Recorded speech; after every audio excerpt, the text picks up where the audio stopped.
Hey everybody, I know it's been a while since I've done an update. The wood in this tank has kept the water stained basically at tea darkness for, I guess, since the last video. I've been dumping about 100 gallons a day in here, wastewater from other tanks, just to help it clear up. It's finally clear enough that you can actually see something. So I wanted to show you guys what I did for the background wall here.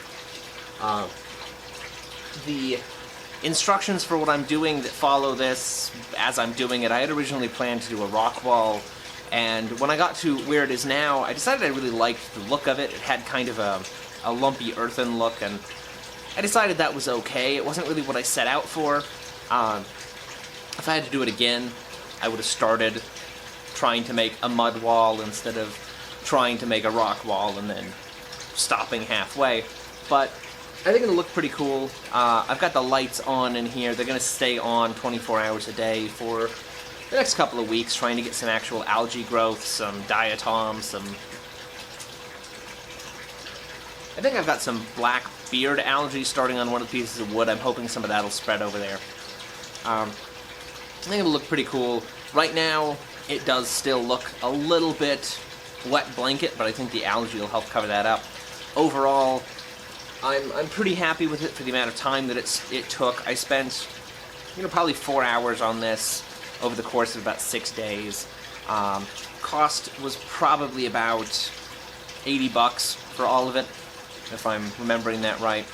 So, I'm going to go ahead and show you guys what I've got here. I'm going to go ahead and show you how I built it, and then I'll show you what it looks like now. It's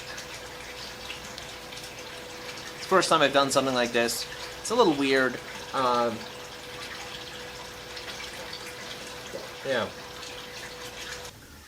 So you can see how I started here.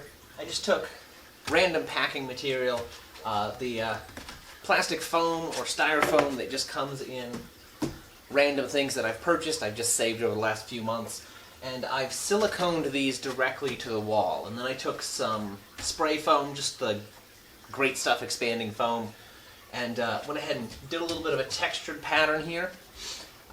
This isn't strictly necessary. As long as you've got some lumps, that's all that really matters. This is just going to give me something to kind of push against and get a little bit more of a pinch in here.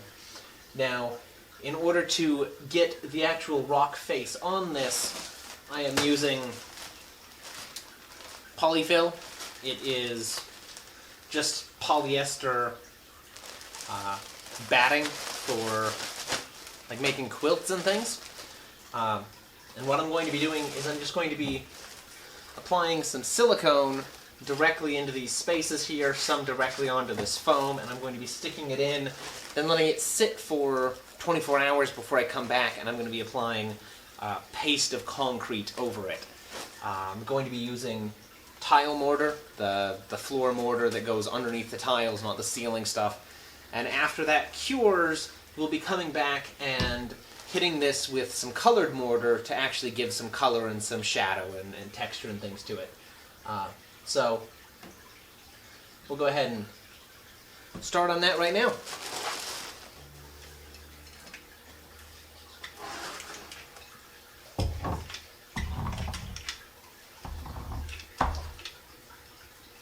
Now, it's important to put enough in that you can get some good definition around your shapes. Otherwise, I don't know if this is visible here, once you apply your concrete, you will tend to get a droop. Now, if you come back before it dries completely, you can break your droop up, poke a hole, and apply some more on the inside. That way you can get back to more of a rock shape and less of a hanging wet sheet shape. But that's definitely something you do want to plan for.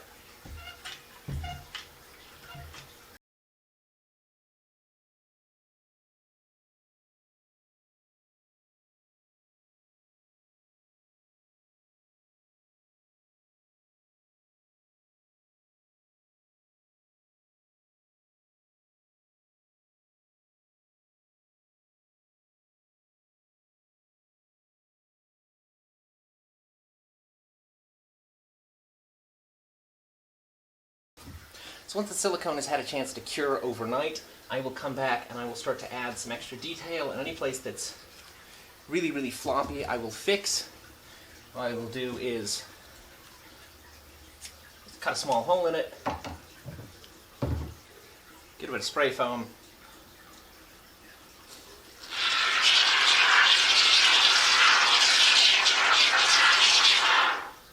Then do a loose press up against it. This will hold it in place, this will keep it from drooping when you apply the concrete, and it'll make it a little bit less of just like a flat surface on the inside. Now, the reason that I did the large amounts of spray foam all over the wall originally is so that this has something to adhere to better. Otherwise, you run into the case where frequently you'll spray this in and the weight of the cloth and the spray foam will just pull it off and you'll end up with a hard lump that's suspended but not actually against the wall.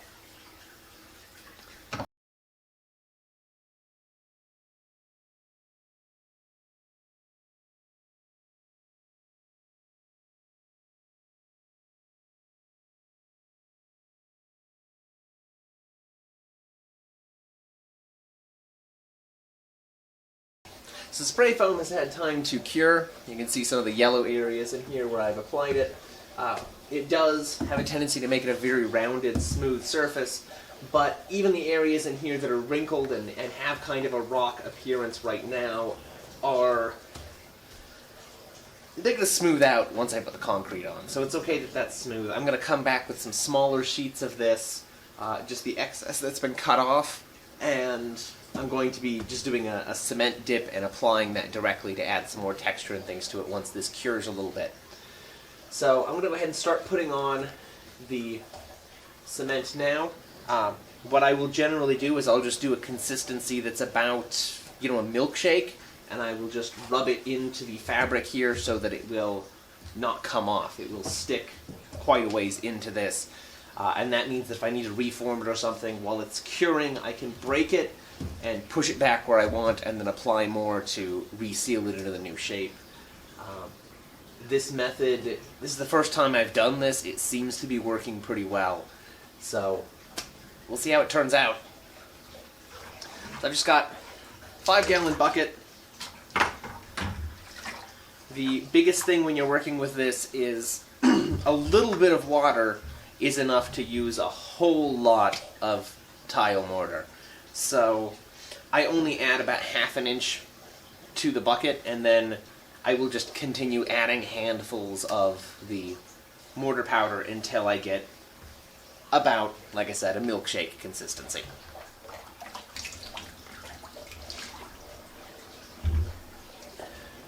So this is about what I'm going for.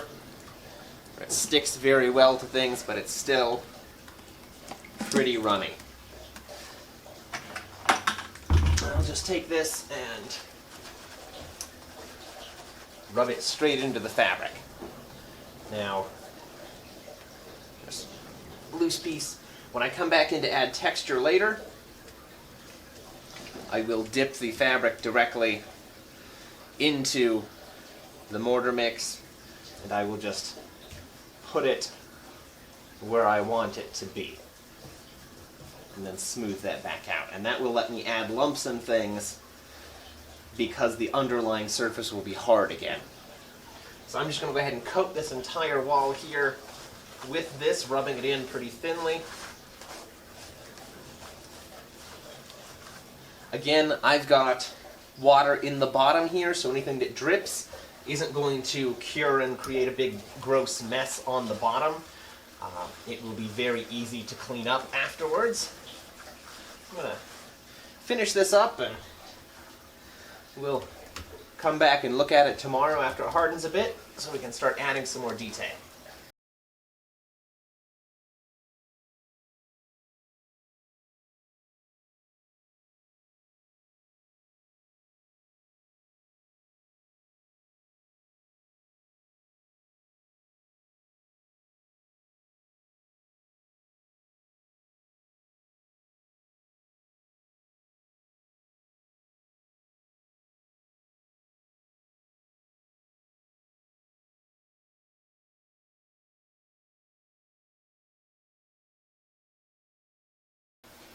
So the background is basically dried at this point, so I'm going to be adding some color to this. And for this, I'm just going to be using some pre-colored tile grout. This is for sealing between tiles. This stuff is the actual quickset mortar. What I'm using here, hopefully that color is showing up, is called Navajo Brown. I'm going to be using a couple different colors of this. It works pretty well. This one is sanded because they didn't have unsanded at the time that I went, but unsanded will work better.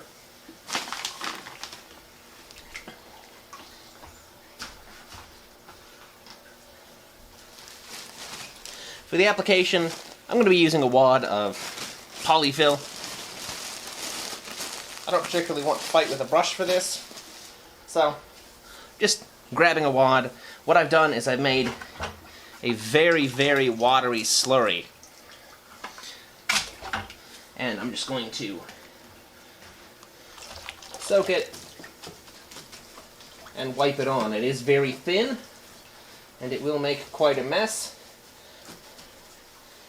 But the color seems to be pretty stable based on what I've done in other tanks. So this is something that I like. The color that it is wet is generally pretty much the color it's going to be in your tank. It will lighten a lot when it dries, but it darkens again when it gets wet again. If you're going to use something like polyfill, dab, don't rub. If you rub, you'll leave strings and everything in your base layer.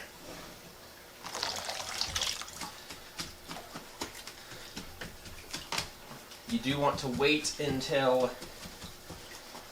your base layer here has dried so that it will soak up the liquid that you're putting on and soak the pigments in with it. I'm going to go ahead and do this, then I'm going to do a couple more colors, so we'll come back when that's finished up.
So what would I do differently if I was going to do this again today?